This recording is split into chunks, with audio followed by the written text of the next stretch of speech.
नमस्कार। दिन भर की बड़ी खबरों में आपका स्वागत है। मैं हूं शिवानी।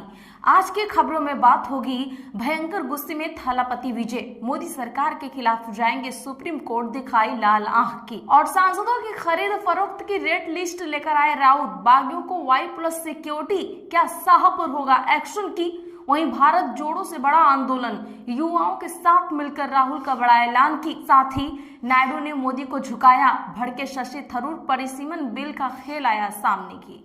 और खबर के अंत में बात होगी मोदी सरकार को दिल्ली हाई कोर्ट का नोटिस की। इसी के साथ आज दिन भर की सभी बड़ी और प्रमुख खबरों को जानेंगे विस्तार से। उससे पहले एक नजर सुर्खियों पर। प्रियंका का आरोप, नीट स्टूडेंट्स से 1.32 लाख करोड़ वसूले। यह रकम शिक्षा बजट के लगभग बराबर। पसंदीदा कारोबारियों का 16 लाख करोड़ लोन हुआ माफ। उद्धव की शिवसेना की बैठक, सिर्फ 3 सांसद पहुंचे, बाकी 6 को नोटिस जारी। बागियों को Y+ सिक्योरिटी मिली। संजय राउत ने लगातार दूसरे दिन दी गाली। ममता बनर्जी की सुरक्षा हटाने पर बवाल, टीएमसी ने शुभेंदु सरकार पर साधा निशाना, बीजेपी का पलटवार। तमिलनाडु सरकार 2 भाषा प्रणाली का पालन जारी रखेगी, पहले संबोधन में बोले राज्यपाल अर्लेकर। 4 राज्यों की राज्यसभा सीटों, विधान परिषद के लिए मतदान समाप्त, कुछ ही देर में आएगा रिजल्ट। महाराष्ट्र विधान परिषद चुनाव हुआ आज, महायुति गठबंधन का 12 सीटों पर दबदबा बनाने का प्रयास, 5 पर निर्विरोध जीत। मोदी पेरिस पहुंचे, भारतीय मूल के लोगों ने किया स्वागत। G7 समिट में ट्रंप बोले, मोदी के रहते भारत के साथ अगर कुछ हुआ तो अमेरिका साथ।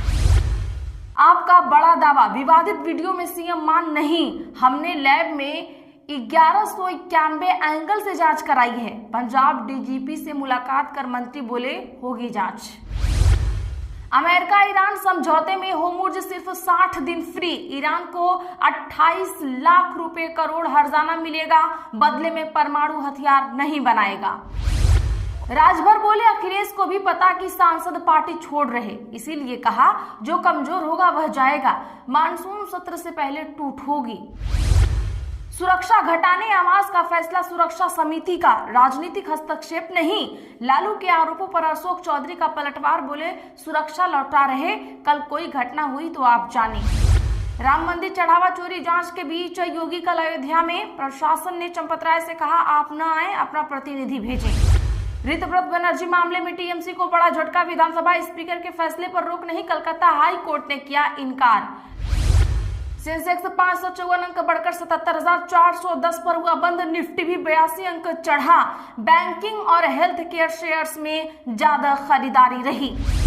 खड़गे के खिलाफ विशेषाधिकार का हनन नोटिस, पीएम पर अपमानजनक टिप्पणी का है मामला।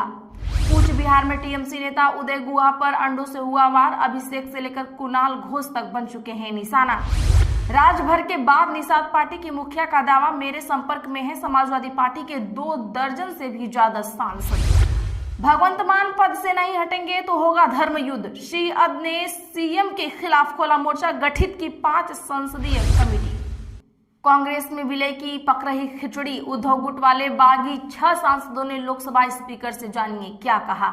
चलिए जानते हैं अब बड़ी और प्रमुख खबरों को विस्तार से। उससे पहले वीडियो को लाइक करें, साथ ही आपसे रिक्वेस्ट, खबरों को आखिर तक जरूर देखें। गद्दार, बेईमान, धोखेबाज, संजय राउत ने बागी सांसदों को फिर कहे अपशब्द। बता दें कि शिवसेना के राज्यसभा सांसद संजय राउत ने पार्टी के उन सांसदों पर तीखा वार जारी रखा है जो संसदीय दल की बैठक में शामिल नहीं हुए थे। मीडिया से बात करते हुए संजय राउत की ओर से एक बार फिर से अपशब्दों का इस्तेमाल किया गया। बैठक में शामिल न होने के बाद इन सांसदों के पार्टी छोड़कर सिंधे गुट में शामिल होने की अटकलें तेज हो गई हैं। आज नई दिल्ली में हुई संसदीय दल की बैठक में पार्टी के 6 लोकसभा सांसद अनुपस्थित रहे। अनिल देसाई द्वारा बुलाई गई इस बैठक में केवल लोकसभा सांसद अरविंद सावंत, अनिल देसाई, राजा भाऊ वाजे और संजय राउत स्वयं मौजूद थे।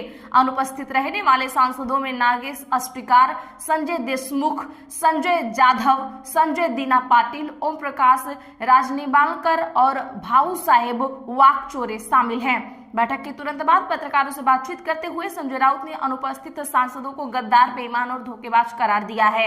उन्होंने आरोप लगाया कि इन सांसदों ने पार्टी के साथ धोखा किया है। बागी सांसदों को लेकर बात करते हुए राउत ने एक बार फिर से उनके लिए गालियों का भी इस्तेमाल किया। आपकी जानकारी के लिए बता दें कि इससे पहले बीते दिन भी उन्होंने बागी सांसदों को अपशब्द कहे थे। विधानसभा के पहले दिन लाल हुए थलपति विजय, राज्यपाल को संभाला, केंद्र को दिखाई लाल आंखें। जी हां, बता दें कि अभिनेता से नेता और फिर मुख्यमंत्री बने सी जोसेफ विजय राजनीतिक गुर भी सीखते जा रहे हैं। राष्ट्रगान और तमिल गान को लेकर लगातार विपक्ष का निशाना बन रहे मुख्यमंत्री ने विधानसभा के पहले दिन राज्यपाल के अभिभाषण के दौरान इस मामले को बखूबी संभाल लिया। इतना ही नहीं, उन्होंने डीएमके के उस वार का भी जवाब दिया कि टीवी की सरकार भाजपा से सीधे तौर पर टक्कर लेने से डर रही है। राज्यपाल के अभिभाषण में ही थलपति विजय सरकार ने केंद्र के खिलाफ सुप्रीम कोर्ट तक जाने की धमकी दे दी है।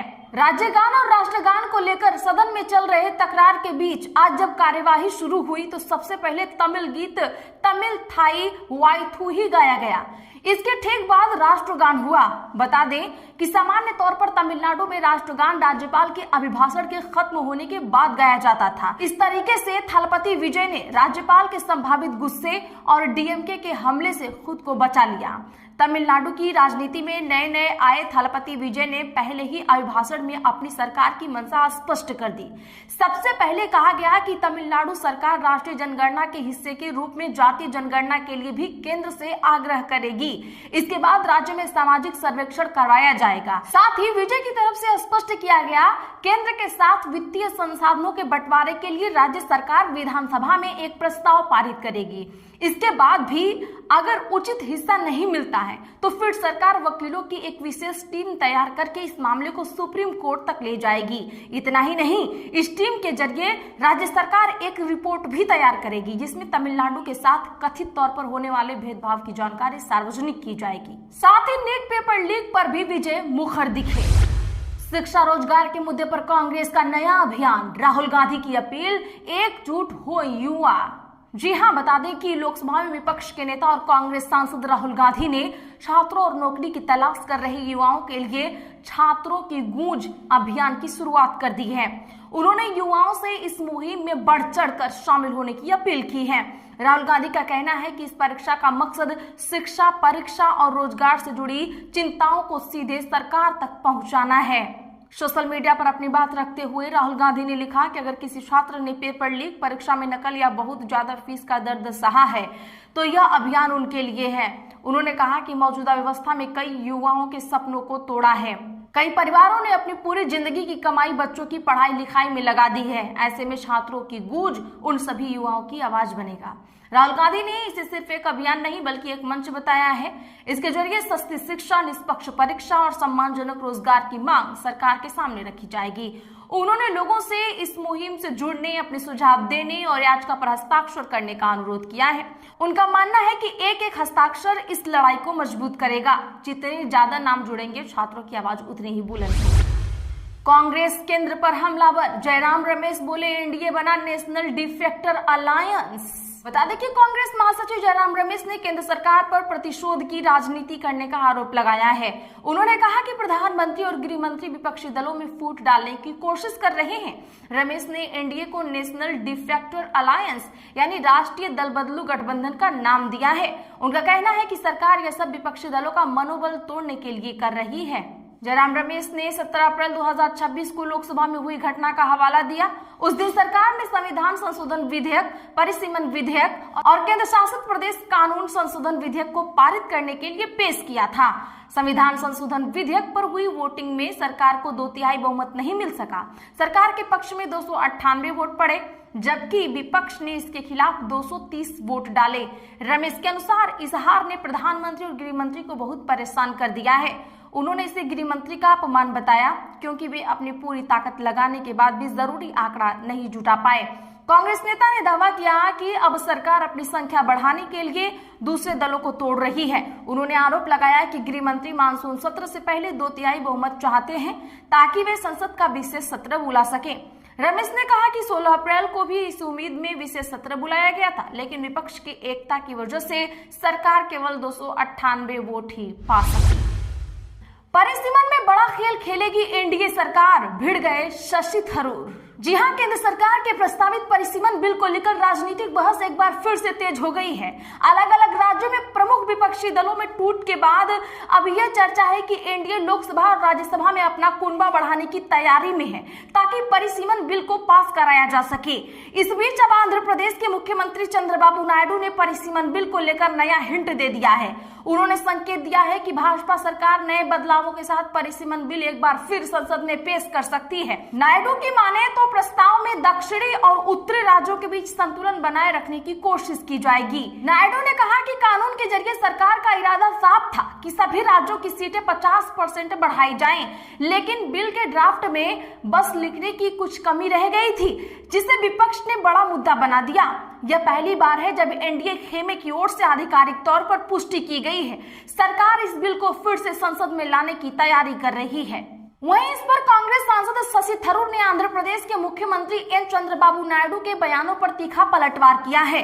थरूर ने सोशल मीडिया प्लेटफॉर्म एक्स पर एक काल्पनिक उदाहरण साझा करते हुए समझाया कि भले ही सभी राज्यों की लोकसभा सीटों में समान अनुपातिक बढ़ोतरी की जाए, फिर भी राजनीतिक ताकत का पल्ला बड़े आबादी वाले राज्यों की तरफ ही झुकेगा।